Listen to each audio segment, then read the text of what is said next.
अल्लाह ने दो सूरतें उतारी, कुल अऊज़ु बिरब्बिल फलक और कुल अऊज़ु बिरब्बिन नास।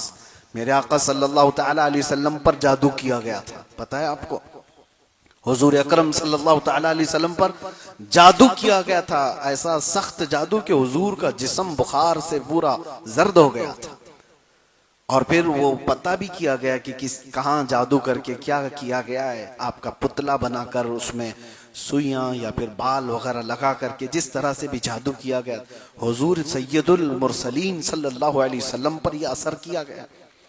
उसके अलावा खैबर के मौके पर जहर दिया गया था, गोश्त में जहर रख करके।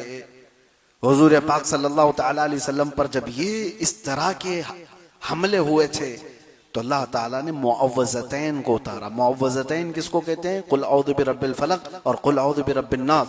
कहा गया जो इसको पढ़ ले अल्लाह दिन भर उसको जादू सहर से महफूज रखेगा। तुम्हारे पास ये हथियार हैं, तुम्हारे पास ये आलाजात हैं।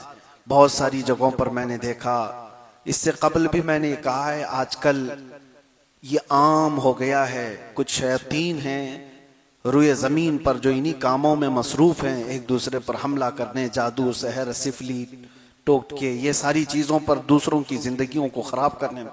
और आज का सबसे बड़ा हमला जो हो रहा है वो हमारी बच्चियों पर है, लड़कियों पर है। कितने तो ऐसे दुकान खोले हुए बैठे हैं जो मोहब्बत का तावीज़ करते हैं, किसी लड़की को अपने काबू में करने के आमाल करके दिए जाते हैं, ये शैतानी आमाल के ज़रिए से। और लड़कियों पर गलत तरीके से असर करके कितने ऐसे हैं, मैंने खुद में देखा है। अच्छे अच्छे घरों की बच्चियों पर ये अमल करके उन्हें अपने कंट्रोल में कर दिया जाता है और उसके बाद उनको ले जाया जाता है। और कुछ तो वो है जो शादी कर ली और कुछ तो वो है जो उनको कोठे में बेच दिए। बच्चियां महफूज नहीं रह जाती। इसीलिए मैं अपनी लड़कियों को, अपनी बेटियों को, सबको अपने घरों में भी ये तलकीन करता हूँ, ताकीद करता हूँ कि रोजाना सुबह उठते ही 7 बार कुल औज़ु बिरब्बिल फलक और 7 बार कुल औज़ु बिरब्बिन नास पढ़कर अपने ऊपर दम कर लिया करें। अल्लाह तबारक व तआला मुअव्वज़तैन की बरकतों से ये शयातीन के हमलों से महफूज रखेगा। और हुजूर अकरम सल्लल्लाहु अलैहि वसल्लम की सही हदीस है बुखारी शरीफ की कि हुजूर ने अपने मदीने की जो खजूर है, अजवा खजूर मशहूर है, सारे हाजी जब जाते हैं तो अजवा खजूर लेकर आते हैं। बुखारी शरीफ की हदीस है, मेरे आका सल्लल्लाहु अलैहि वसल्लम ने फरमाया कि जिसने सुबह 7 दाने अजवा खजूर के खा लिए उसे पूरे दिन जहर भी असर नहीं करेगा, जादू भी असर नहीं करेगा, सहर भी असर नहीं करेगा। तो ये सारे हमारे पास इलाज भी मौजूद हैं। तो आप सिर्फ दुश्मनों से घबरा कर, डर करके हिम्मत ना हारे। अब आखिरी बात ये भी है कि औलिया कामिलीन की जिंदगियां इसमें हमारे लिए बहुत बड़ा आइडियल है, बहुत बड़ा आइडियल है। हजरत फखरुद्दीन राजी बहुत पाए के बुजुर्ग थे, इमामुल मंतिक कहलाते थे, इमामुल फलसफा, उलूम के माहिर थे। लेकिन जब आपका आखिरी वक्त आया तो शैतान उनके सिराने पर आया और कहने लगा कि राजी तुम अल्लाह को एक मानते हो, उसकी कोई दलील है? उन्होंने दलील दे दी, कायनात का निजाम इस तरह से है, इसको चलाने वाला एक ही होना चाहिए। शैतान ने उस दलील को काट दिया, कहा कि दो भी तो हो सकते हैं, मेरी दलील ये है। आपने फिर दूसरी दलील दी अल्लाह के एक होने पर, शैतान ने वो दलील भी काट दी।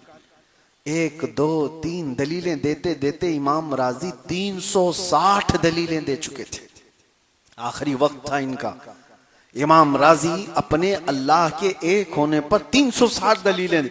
हम क्या दलील देंगे, आप क्या दलील देंगे अल्लाह के एक होने पर? मरने के वक्त तो छोड़ो, अभी बोलो, अभी अगर कोई पकड़ के पूछ ले कुछ नहीं होगा। इमाम राजी जैसा आलिम दीन जब वो 360 दलीलें दे चुके तो डगमग होने लग गए, अल्लाह एक है भी कि नहीं। शैतान इस तरह के हमले कर रहा था।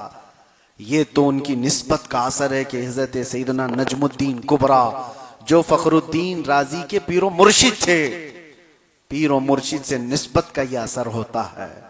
दूर से ही मुर्शिद ने अपने मुरीद की हालत को देखा और पुकार कर कहा, ऐ राजी वो इबलीस है, तू उससे बहस कर रहा है, अपने खुदा के एक होने पर दलील दे रहा है, उससे कह मैं अपने खुदा को बगैर किसी दलील के एक मानता हूं।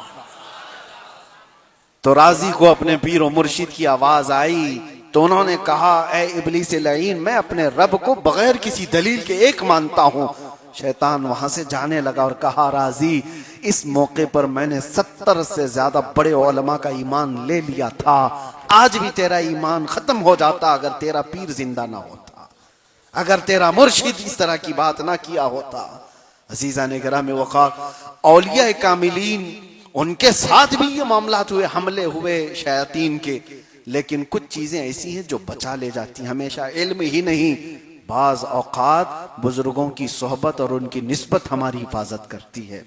इसीलिए आला हज़रत फाजिल बरेलवी रदी अल्लाह तआला अन्हु ने अपने इल्म पर, आला हज़रत का जैसा इल्म आज के ज़माने में कौन मिसाल ला सकता है, जो 55 उलूम व फ़नून का माहिर हो। फतावा रज़विया जैसी 30 जिल्दों की मुकम्मल किताब हमारे पास, कुरान का तर्जुमा कंजुल ईमान की सूरत में, इश्क रसूल से भरी हुई हदायक़ बख्शिश, जिंदगी पूरी कलम चलाते चलाते जिसकी गुजरी, और एक नहीं बेहतरीन शागिर्द पैदा करके पूरी उम्मत पर एहसान किया, इल्मी बड़ा काम किया, लेकिन फख्र इस पर नहीं किया कि मैंने इतनी किताबें लिख दी, मैंने फतावा रज़विया लिखा है, मैंने हदायक़ बख्शिश लिखी है, मैंने कंजुल ईमान लिखा है। नहीं, ये सारी चीजें नहीं। बारगाह मुस्तफ़ा सल्लल्लाहु तआला अलैहि वसल्लम में जब पेश होना हुआ था हुजूर की बारगाह में, तो आला हज़रत यूं कहते हैं, या रसूल अल्लाह, तेरी सरकार में लाता है रजा उसको शफी जो मेरा गौस है और लाडला बेटा तेरा। और अपनी निस्बत पे फख्र कैसे करते हैं, क्या दबे जिस पे हिमायत का हो पंजा तेरा, शेर को खतरे में लाता नहीं कुत्ता तेरा। गौस पाक की तरफ निस्बत करते हुए वो कहते हैं, आपका ये कुत्ता है, इसको कोई दुनिया का शेर भी दबा नहीं सकता। गौस पाक के दरबार की निस्बत पर फख्र किया। ये नहीं कहा कि मैं बहुत बड़ा आलिम दीन हूँ, बहुत बड़ा फकीह हूँ, मुझे कौन क्या हरा सकता है, बल्कि यूं कहा, गौस पाक के दरबार का कुत्ता है, उसे दुनिया का कोई शेर भी दबा नहीं सकता। हमारे लिए भी मेरे अजीजों चंद चीजें जरूरी हैं। आपको निस्बतों की भी जरूरत है और अपने अमल की भी जरूरत है। आपके अपने वजीफे, अपनी दुआएं, अपने आमाल और इबादतें, और साथ ही किसी मुर्शिद कामिल की और बुजुर्गों के सिलसिलतो ज़हब की निस्बत की जरूरत है। ये दो चीजें होंगी, इंशाअल्लाह हर तरह के दुश्मनों के वार से आप दुनिया में महफूज रहेंगे। इंशाअल्लाह इंशाअल्लाह हर तरह के वार से महफूज रहेंगे। अल्लाह तबारक व तआला हम सबको शयातीन इंस व शयातीन जिन की हर हमला से हिफाजत फरमाए, उनके तमाम वार से हमारी हिफाजत फरमाए। रब्बे कदीर इस दुनिया से जाने तक हमारा ईमान सलामत रखे और बारगाह रब्बुल इज्जत में हमें ईमान के साथ उठाए। व आखिर दावाना अनिल हम्दुलिल्लाहि रब्बिल आलमीन। अस्सलामु अलैकुम।